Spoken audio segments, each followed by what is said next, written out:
As healthcare moves away from traditional fee-for-service models, providers need a strategy to stay competitive. That's where Strategic Healthcare Partners comes in. We offer expert consulting and ongoing management oversight for providers looking to form an accountable care organization.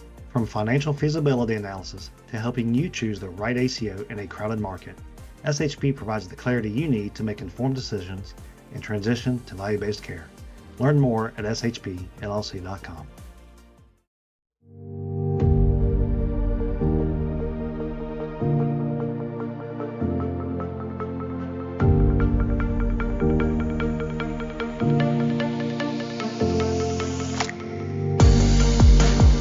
Welcome to Beyond the Stethoscope, Final Conversations with SHP. I'm Aaron Higgins. Today in the News Blitz, I'm joined by Jason Crosby, where he will discuss how major retailers like Walmart and Best Buy are entering into the healthcare space at breakneck speed, and how they're already shaking things up. Then I'll go over how telehealth became popular as a result of the pandemic, and yet states are rapidly scaling back some of the best parts of telehealth, potentially limiting access to care. Then Jason and Mike Scribner conclude their two-part interview with Scott Regan, the CEO of LeadWorks, about how the experience economy is the future of healthcare and what organizations can do to embrace it. Are you ready to have this vital conversation?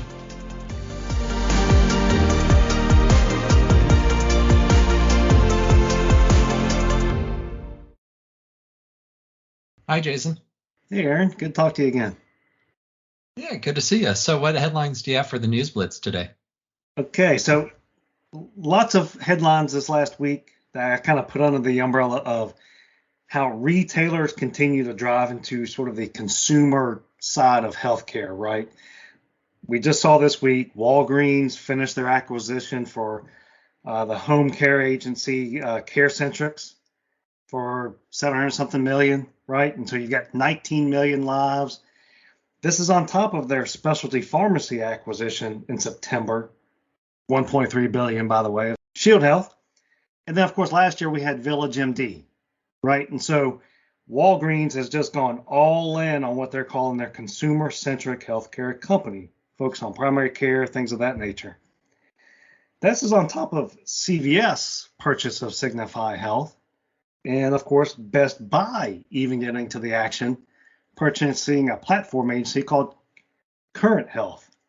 So I just found that very interesting. And then Walmart, everybody's retailer of choice, right? Well, here they are with Walmart Health, and they just launched in the headlines this week, Walmart Healthcare Research Institute, to focus on clinical trials with regards to equity and drugs for chronic care conditions, right? And so here they are. This is after launching Walmart Health, purchasing MeMD, My Health Journey, insulin drugs, things of that nature. And so in this last week, we've seen the retailers just step up the game in this arms race known as, home-based care. And so it's really neat to watch that evolution, I thought, and who knows what this next year will bring. So that's my headlines for this week.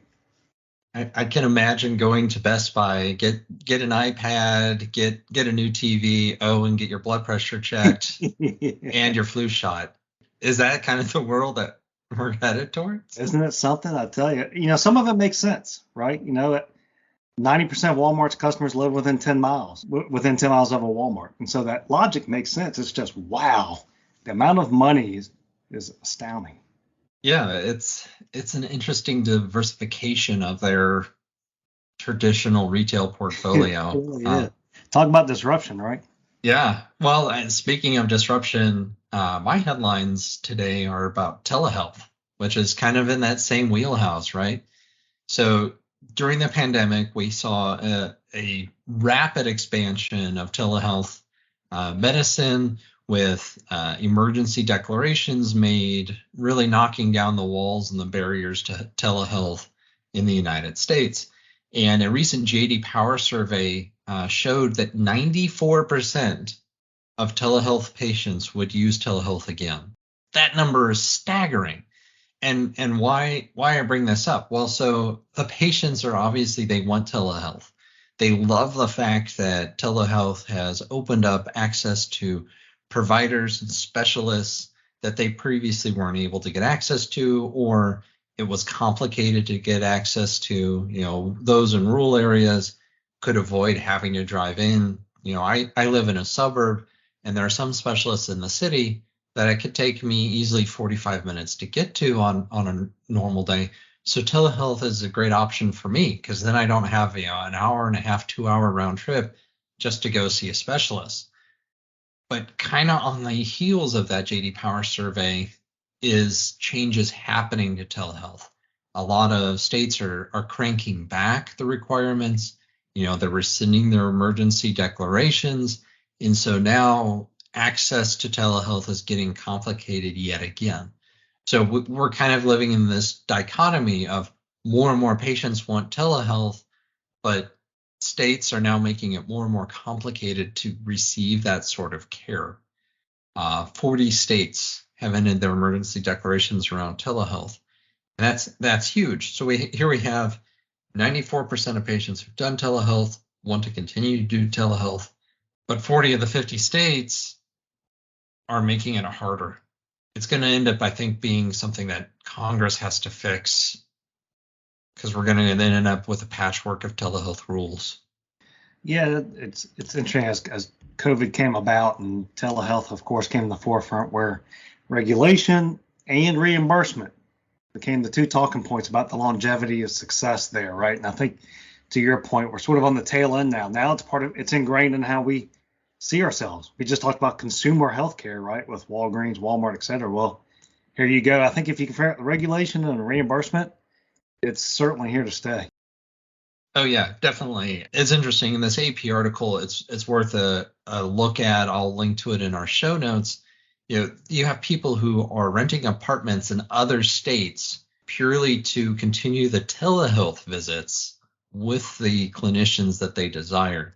So they can go to that state and be physically in that state, even though they're not going physically to that clinician's practice. So that's wild to me. It shows that telehealth is here to stay. Its presence is only going to grow. It'll be interesting to see it coupled with the expansion of these retail stores going into the space too.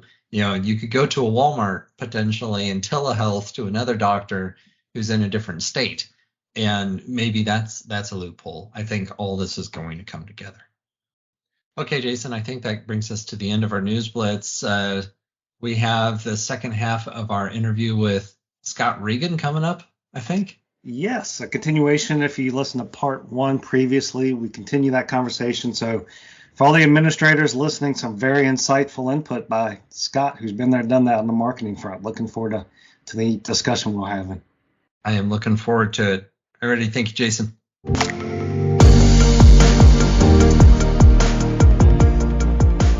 So we have to look at all of this from the eyes of the patient, and we have to look at it critically. That's the first step.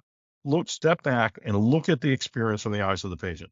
We know what that experience is. The doctors, the administrators, they know because you work with a lot of these folks, and they probably gripe to you about some of these things, and they gripe to me. I work with a lot of physician practices, and they're always asking, how do we fix this? The check-in process here. Our check-in process is a mess. It's actually easy to fix if you want to fix it, but fixing it requires to train people to do things differently, and that's where we always fail. People like to go back to the way the things were because they're comfortable with it, and it's easy for them. May not be good for the patient. And I guess to cut that positive, it does feel like this is such an anomaly, and that reordering my practice to be experience-based would be so unique that there would seem to be some branding benefit, some leveraging of the concept on to growth if we can crack that. I would look at the concierge medicine model, not as going to that model, but looking at what concierge medicine is trying to do. The whole basis of concierge medicine is trying to create a much better experience for the patient of a true one-to-one relationship. You got me 24/7. If you go to the ER, I'm going to show up for you. I'll be there. All those things. And so in order to provide that, doctors are saying, I can't do that for 3,000 patients, but I can do it for 600. I challenge that thinking. There are some things in concierge medicine that I think are applicable in a big practice. Some of this in the payback, if you just had one person dedicated to truly all they did in a big practice was answer the phone and get people to the right place and call people back, it's an expense of $30,000 a year, maybe 35. But the reward is probably huge just by being able to have that kind of personal experience that somebody's calling you back in 10 minutes. Sorry that you got voicemail, or they get a live person on the phone. But can we take the best of what concierge medicine has to offer and integrate it into a large practice doesn't want to go the concierge route? And I think there are ways to do it. There's all sorts of technology coming out that allows us to automate a lot of things and make things better. Unfortunately, the EMRs can be pretty complex, and we're focused on getting bills to the insurance company and getting them through the payment processors and all those sorts of things, that we lose sight of all the other things that we could be doing beyond just making sure we drop the bill correctly and we collect on time. We have to do those things, but we ought to be investing in other technology and sometimes just some aesthetic redesign of our rooms and our processes so that our patients, when we come in, they feel like this is a warm and friendly place. I like coming here because the experience is very welcoming. I don't feel like I'm just a patient with a number waiting to have a charge dropped. And so many of us feel that way in healthcare today. How do you assess for all that? Is there a process you go through to get the pros and cons and kind of point it in a direction? I was asked to work with 4 primary care clinics up on the Jersey Shore last year, and I'm still working with them. And they're primary care practices, and they very multiracial, multi-ethnic communities. And the first thing I did, I spent 4 hours just sitting in the lobby of each one of those practices, the first 4 hours of the morning on 4 consecutive days, just watching what happened. And the most amazing thing to me that didn't happen was the administrator never came out to see what was going on herself. And the administrator's locked in a back office where it's literally chaos out in the front lobby. It's designed chaos. That was the thing. It was designed chaos. The process was designed that way. And I'm sitting there and I'm looking, and when I brought the administrator out that afternoon, and I said, Kim, first thing I want you to do, I want you to look around on the wall. Say, if there was a spot that they could tape something that told you what you weren't allowed to do, they had it taped up there.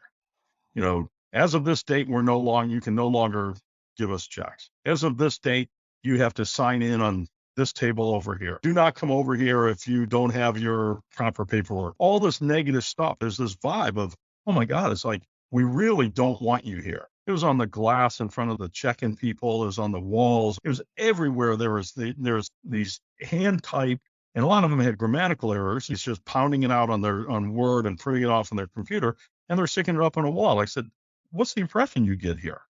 You're not wanted. You're not wanted. I said, the first thing you need to do is take everything off these walls. And she looked at me and she goes, so the CEO of the primary care system, he told me to put some of this stuff up there. I said, it's nonsense. Tear it all down. And I challenge the thinking that the CEOs wanted you to cover this wall up, every wall and every window, every door with negative messages that pretty much tell the patient, you're a pain in the butt. Our life would be easier if you didn't come in than if you did. Sometimes we don't see things in our own practice because it's been that way for so long, and we come in every day and we see it the same way that we don't even notice it anymore. It's just a part of the way it is. And Mike, you and I were at Memorial Health together back in days where it wasn't a great place to be, and it was very much like that. Things were so bad for so long that people said that's just the way it is here. And we see, and people are so busy in a practice, especially a small practice, so 1 or 2 docs, a lot of patients, and they don't have time to sit out in the lobby and look around and see what's going on and talk to people.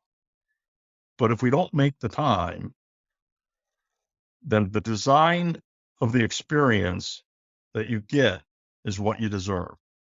Because only by really observing can we really understand what's not working and what's listening to the interaction between the check-in person and the patient, eavesdropping on the conversations of people in the waiting room and what they're saying, looking around at the aesthetics, looking at everything that's posted up there. We create more barriers in a lot of practices to communication and building relationships, then we tear down because it's okay. There's been a change in the copay process. Somebody stick a note up saying, effective this date, you now have to give us 2 forms of an ID and a birth certificate and everything else if you want to be seen.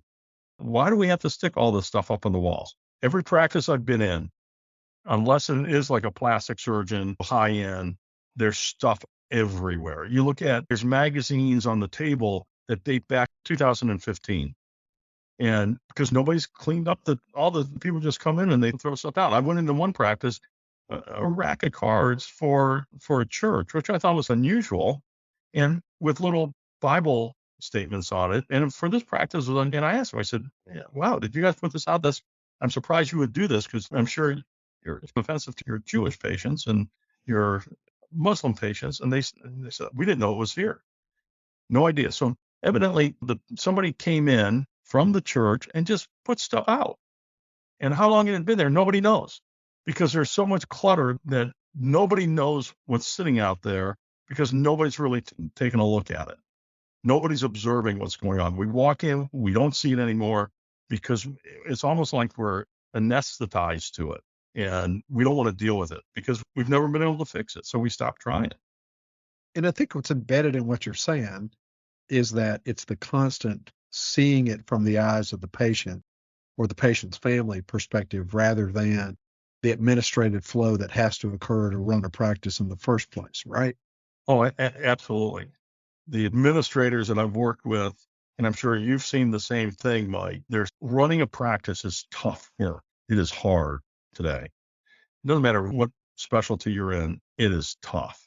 And, you're fighting insurance companies, you're fighting the hospital on patients you sent or call coverage, whatever. There's all this stuff going on.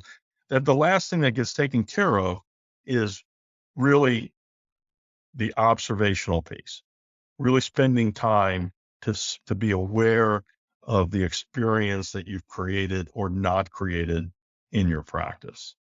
And we've got to figure out how to carve time out of the day. I'll tell you what, the number one thing that any administrator could do right now, that would be a huge benefit, spend 1 hour every day sitting in the lobby. Just sit there and watch. Don't be checking emails on your phone. Don't sit there with your laptop, pounding out some correspondence or checking the billing status and TriZetto. Just observe. In that 1 hour, you'll learn so much. And most of you will just, as Kim did when I had her sit with me, she was appalled. She said, I really can't believe this has been going on under my watch. And I've been oblivious to it. The next time I went up a month later, then before I even got to the practice, I said, I'm calling you just to let you know I just got off the airplane. Scott, come to my practice first. I can't wait for you to see it. It was clean. It was neat. She actually came in on a weekend and bought her own paint and brush and painted the walls because she didn't want to wait. She didn't want to even get approval for it. Once I pulled everything off, the tape ripped the paint off and you could see where things were taped. So I came in with my husband and we painted the walls. And there's a huge difference in appearance right off the bat. She still had a long way to go, but boy, I tell you what, now she was aware. She was aware of this whole environment that her patients were being subjected to and the really bad experience. The next month I came up, in the corner, she had a little kids table with kids books and a little reading library because most of the patients come in with their kids. They're working class people. And so what do you do? And how do you keep the kids busy? So she had coloring books and crayons and she had people donating this stuff. And so she had this little corner kids section. I said, that's brilliant. And parents are like, oh, now I'd like to bring my kids in because they actually have something to do. You think that's that's a huge leap to moving from being a practice worried about just funneling patients through to being a practice that's trying to adopt and adapt to the experience economy. Scott, you've mentioned a lot of ways to go about doing this, how some of the administrators can get started. Fast forward a little bit, post-implementation, do you have mechanisms or are there certain ways in which today's administrator can measure the effectiveness of some of these tricks of the trade that you're talking us through today? Or is there just a absorb these things into your culture sort of concept and frame of mind versus being so concerned about ROI and measuring these items? Or are there ways in which you can measure them?